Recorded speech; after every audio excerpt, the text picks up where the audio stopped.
Looked at it again, and what we didn't do is we didn't close the pull request. So as we have done all the things which are done here and also got a proof from the reviewer, we can now close also the pull request. So let's walk through there one more time. So this is resolved. This one is resolved, kind of. I keep that in mind to talk to Cody about it and to also implement that in a future version. Then this is resolved. 6 hidden conversations. Let's load them. Resolve that. Everything we have commented on can be thought of resolved. That's also resolved, resolved, resolved. And this is not quite resolved, but I think we have to discuss that, and that will be a longer part. Right now we cannot do that in this pull request, I think so. So let's resolve that too. This is resolved. This is resolved. And yeah, this is also resolved. It's also resolved. All right, so here, this is how it looks like when you got an approval. See that here. So Cody approved the changes from the pull request. So he made further comments. So in this case, the way I see that is the things we just implemented those are kind of optional. So he would be fine with the pull request as it is. But if we want to improve it further, then we can do that with the comments, and that's what we did. So it's perfectly fine for us to merge the pull request, because what you have is you have a separate branch, and you can also see that in the Visual Studio. You're commenting on the feature improve code of the review branch, and this is basically where the pull request originates from. So in this case, we merge the pull request here and confirm the merge. And now we have merged this, and we could delete the branch right now. But in a case that you want to see at the comments and look at how the pull request is done, and maybe also if you follow the video along, you want to click on the browser to just follow, I will let that branch live just for that reason. So what we can do now is we switch to the main branch, and it's very important that you don't forget that here. So you switch back to the main branch after you have merged that, because before the merge, the main branch would be behind that. And your local changes would be written. Let's see, what do I have on local changes? There's some local changes. Oh, I didn't commit those. We'll do that on the main branch. It's really dirty, to be fair, but let's see if Cody finds that. Yeah, he will, pretty sure. I think he will find that, but yeah. So we cannot really push on that, commit on that anymore, or we shouldn't do that. If you just reload this, you will see in the git graph that we have merged that, but our branch is not here at the moment. We're behind, I think. We're not on the main branch right now. So let's switch there. Let's switch the main branch. Let's just do a force checkout. So I will discard the local changes. So I have now the main branch. The main branch should not have this file. Oh, let's close all the things we don't need here. This should not have the comment file here with the tuple, does it? Where was it?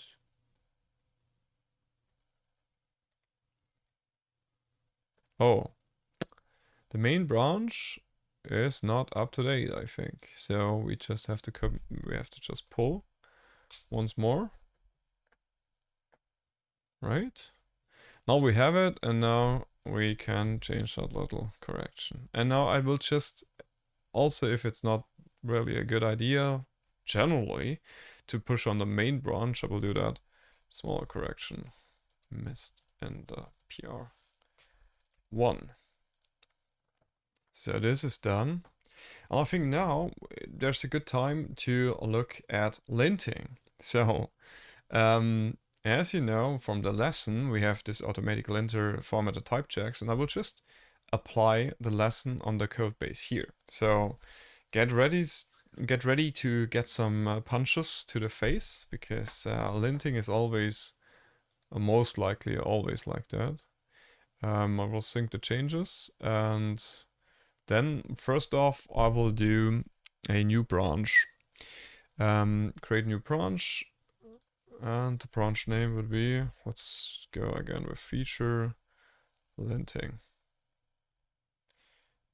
Okay, with this branch we will publish that, so we have a new branch we can now comment on. And the first thing we want to do here is, we don't even have poetry here, right? No. So right now our requirements are done like this. And even I'm not sure if I didn't miss something here. But let's walk through there one more time. So for example, json.env, right? OS and sys and datetime, they are standard libraries, so you don't have to do this. Typing as well. But JSON, I think JSON maybe also. Not 100% sure. But let's just do a poetry in it here, right? So this is actually another lesson, but I will just have to do this real quick. So poetry, if you install poetry, you can just do that here, poetry init, and it will now ask you for a package name, and in the brackets you have the a suggestion which you could follow. If you just hit enter, that's okay. Version number, description, this is a exercise from the professional Python course. Alright, don't get too fancy. Offer manual, yeah, I think that's okay. License, let's go with the MIT. A compatible Python version, I think 3.8 is fine. Would you like to define your main dependencies? Yes. So, what do we want? Let's just go for the requirements here. We want to have GeoPy.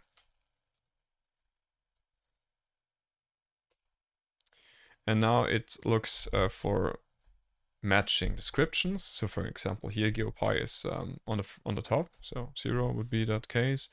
Enter version, I will just use the newest version. Next thing would be requests. Right, same thing, no version. Then we want to have the python.env library, also top, also no version. And then let's see, I'm not really sure if we .env JSON, I'm not sure, but let's be better safe than sorry and add JSON here. All right, so JSON, there's no standard thing here, so we can skip that. How to skip? Value is invalid. All right, I messed that up. Okay, for sure there's an option. Okay, let's do it again.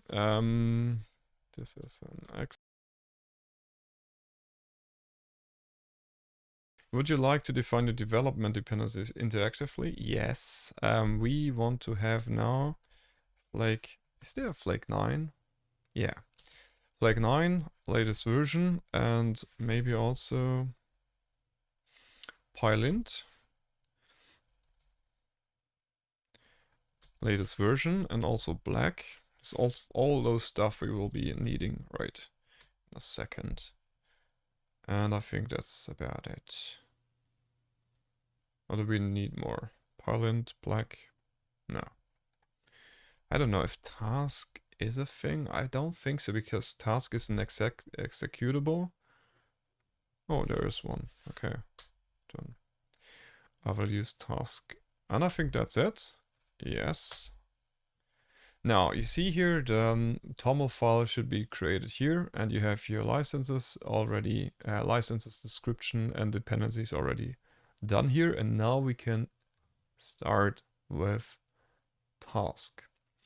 Now, let's see. I'm following this lesson in case you're wondering. That's the automatic linter formatting and type checks lesson. And so we added the development dependencies already. So this is a good thing. We would not need the requirements.txt anymore, but I will not fondle around with that one to not have to mess with the code right now, because it's just about the linting. And so now we have this. And now we can lint it, actually. So, poetry run weather. Let's just see if that works at all. So it's creating a virtual environment. All right, this is not so good. What does it say? OS error. Creating virtual environments. Number 1 is no valid win32. I'm not sure if that has something to do with admin rights. But let's just make it like this. Poetry shell should work, I hope, right? And now I can do Python run something like that. Cannot open file run. Oh, we don't have to run anymore. Python weather API, weather data fetcher. No module named GeoPy. No module named GeoPy. This does mean I'm not in the poetry shell. Why am I not? Poetry shell. This should launch now a poetry shell. Virtual environment already activated. Yeah, I don't trust really this stupid terminal, to be fair. But you can always create a new one with control and that one. Now, poetry shell. See that the .venv just appears. So now I'm here.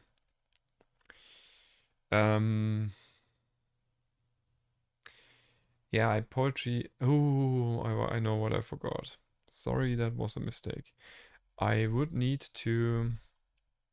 We exit the shell. Poetry install, because we did a poetry init, but we didn't install all the dependencies into our virtual environment. So this is a thing I messed up here.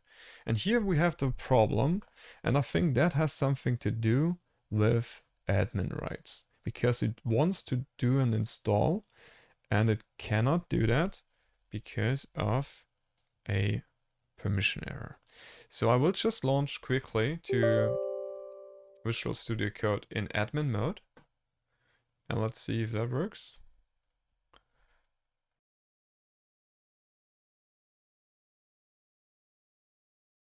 That's it.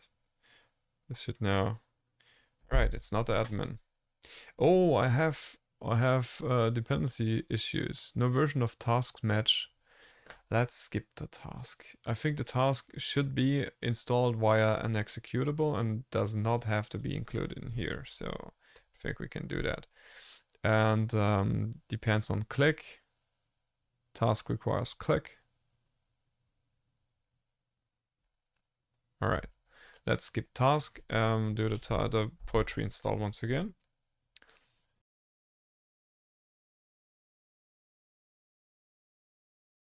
Now, poetry run. Does this work now? No. Why the hell? Okay. Poetry shell. Let's look for that one. Now I'm in the poetry shell. You can also see that here with the little poetry sign. And now I should be able to Python run this thing.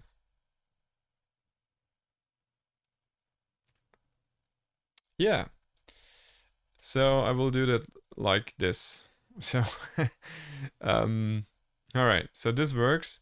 Now let's see if task is working. No. So task is working not. Not at all. But I'm not sure if I do that right now. No. Let's just first... Well, actually, though. Yeah, let's do this. Task dash init. So this will create an empty task file, which is in YAML format. And now I can just empty the tasks, right? Version 3. And then let's see.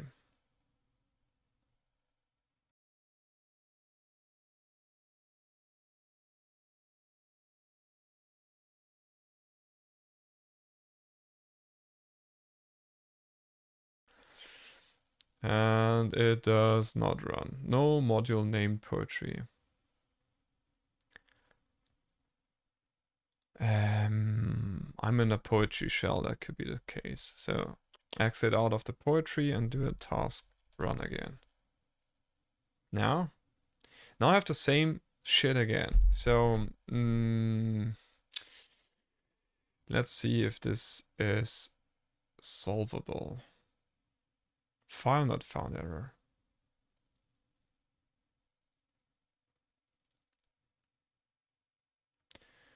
Well, this could now be related to the code. But let's skip that away. Let's see if the linting does work, because the linting is not dependent on my code. So task lint. And now we will get punched in the face. Yeah. Well, actually, it's not that bad. You see, 10 or 12 lines of codes, line of something which the linter didn't like. That's also not so bad. So let's step through them. Weather data fetcher pi 129. There's the line too long.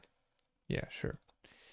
Then I will just do something like this. Will this work?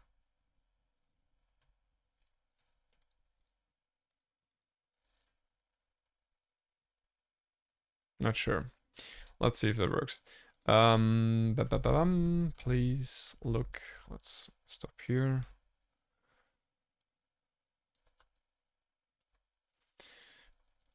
All right, that should work too. So those two lines we did catch. And another one here, missing module docstring. Yeah, this is too harsh, as we also told you in the lesson. So I will just copy the thing with which just disables those kind of warnings into my TOML file. So I will just copy that here, and it's all in the lesson. So once again, see here in GitHub, this is automatic linter formatted type check lesson. I have just copied that one to the code. All right. What else? Missing docstring should be gone. Module named weather data fetcher doesn't conform to snake case naming style. Ah, yeah, right. Yeah. The file name should be different. So it's not the class per se. I don't have any classes. It's the file name. So let's change that. Weather data fetcher. But now I also have to change the names here, right? So this is quite a hurdle. And all right, module named, all right, I did that. Too many local variables, 18 from 15, too many locals. I'm tempted to ignore this one. But let's ask Cody about this one. But because I just packed it all into one file, and it just has local variables, it says it has too many. Okay, then it's just F files, which are not really great. So I could just go with file instead of F. which makes more sense. Let's see where I have this. 2 here is another one. Here's another one, and don't forget to update it within the braces. All right, another one. Okay, those should be gone.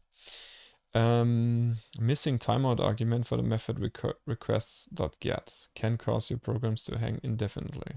Ooh. Oh, yeah. Didn't think about that. Okay, so this should be as simple as just putting in a timeout in seconds, right? Hopefully. Let's see. Yeah. Let's just do a 15-second timeout. Good call.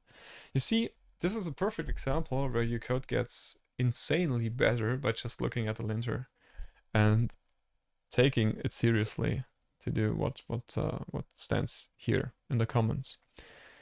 Using an f string that does not have an interpolated variables. What? So there's an f string where it should not have to be one? Yeah, right. Because I did include the variable names within there. Oh, and I missed the question mark here. Did it do the tuple? No, it did the tuple thing here, but it didn't do the tuple down, and it didn't also remove the question mark. So that was very sloppy on my side. All right, variable f doesn't. Yeah, we have that. Standard import JSON should be placed before GeoPy. All right, yeah, that's also import order can mess things up.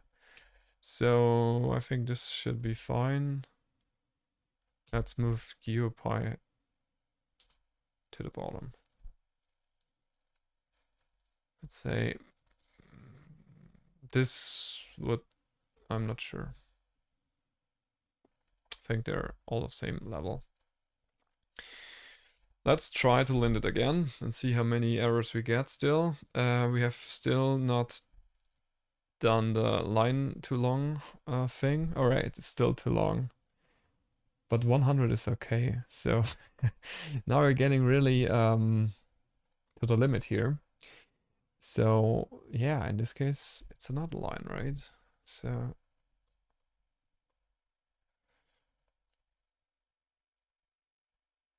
oh. Okay, and those two are also too long, right? Then we will do a line here because that's a beautiful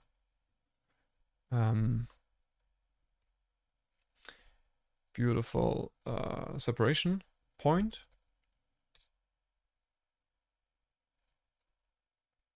Now this should be okay, I hope. Yeah, so it's just missing module docstring, but actually I thought that would be gone because we have this one here, didn't we?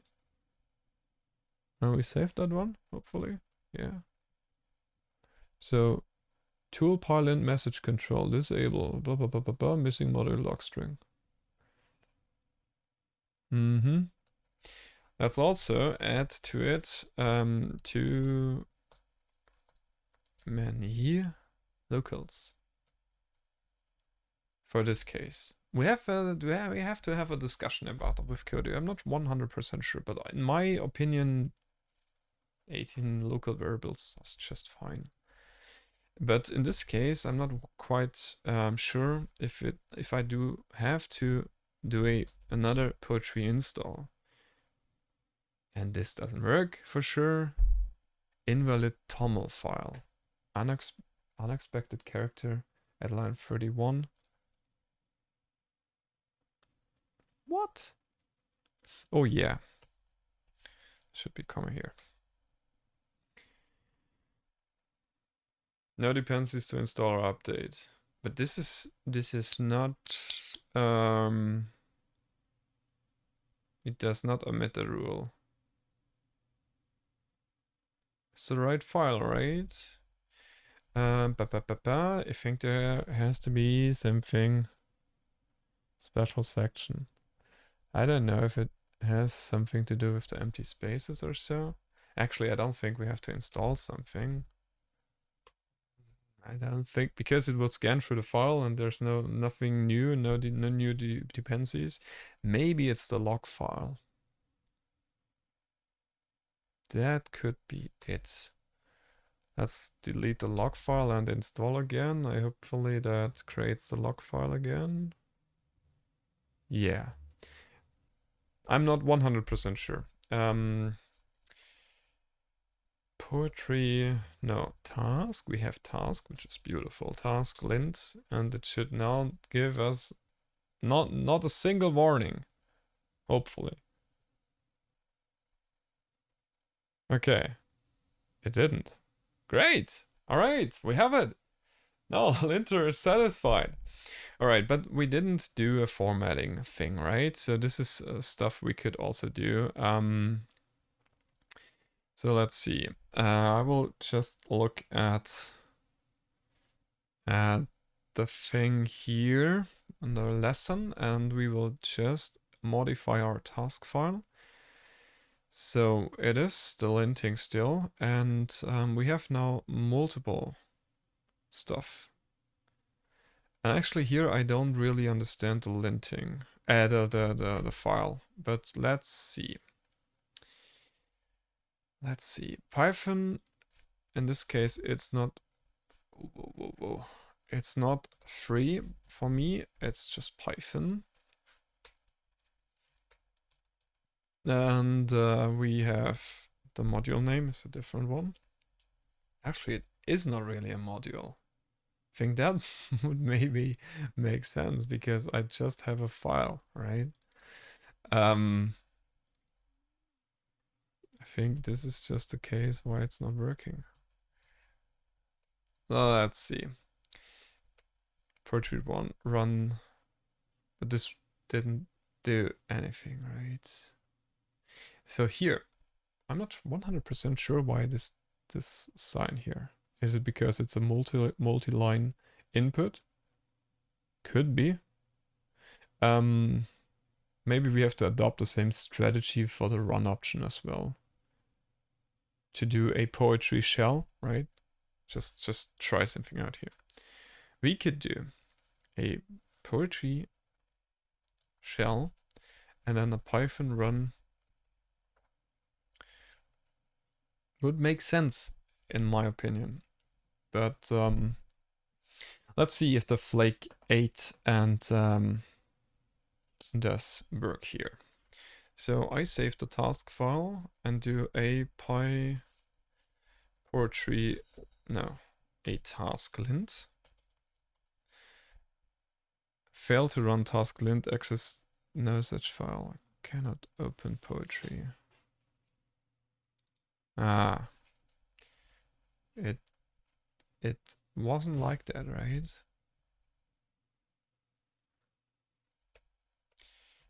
I think it was like this. Was it? Yeah.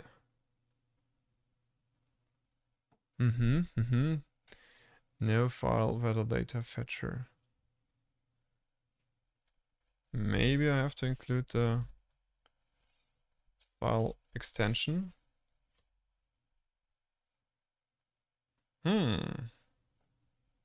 Okay. This seems to work.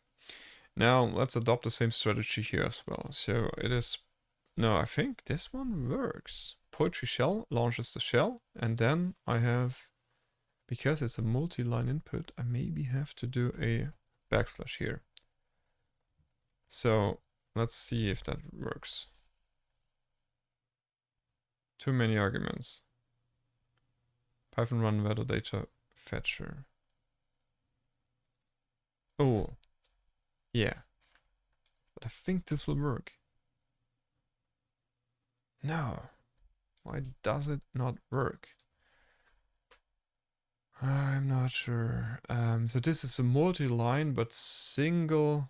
No, all right. It's a multi-line input, but it's a single command line. So I think we should be better off doing something like this.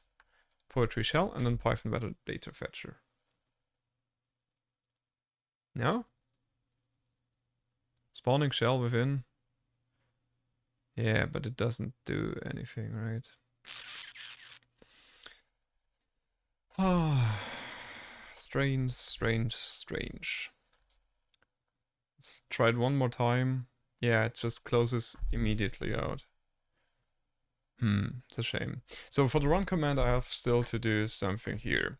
But before running the flake again, let's just add or edit our TOML file, because you see that we had a bunch of errors regarding the line number. In this case, max complexity 10 and max line length 100 seems good. And then we have to just black is the formatter. So we could do a formatting check, right? So this should be also included up here. So this would be the first command, and it would be poetry run black dash dash. My dash key is not working properly. Dash dash check, and it's the module name, weather. I'm lazy. Weather data fetcher. Okay. All right, let's again look at task lint.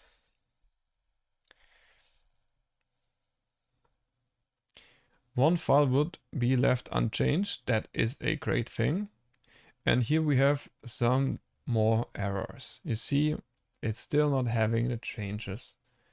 We did it in a TOML file, but it seems, let's see, is it just a simple poetry install?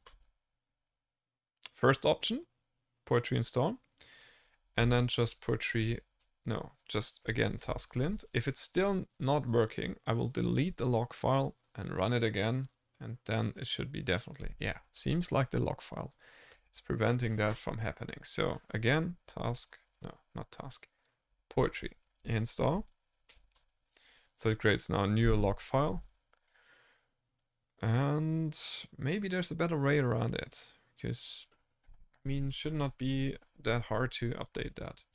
And then task lint should now not give errors because of line length. Maybe different files could emerge, but line length, what the hell? Flake 8. So it's definitely the flake which is now mocking us.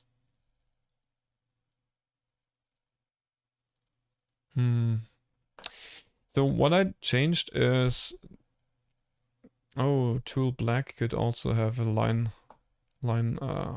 thing here, but this isn't the case, or is it? But let's do it for to be complete on that. Tool black line length is also 100, but tool flake 8, this didn't get recognized.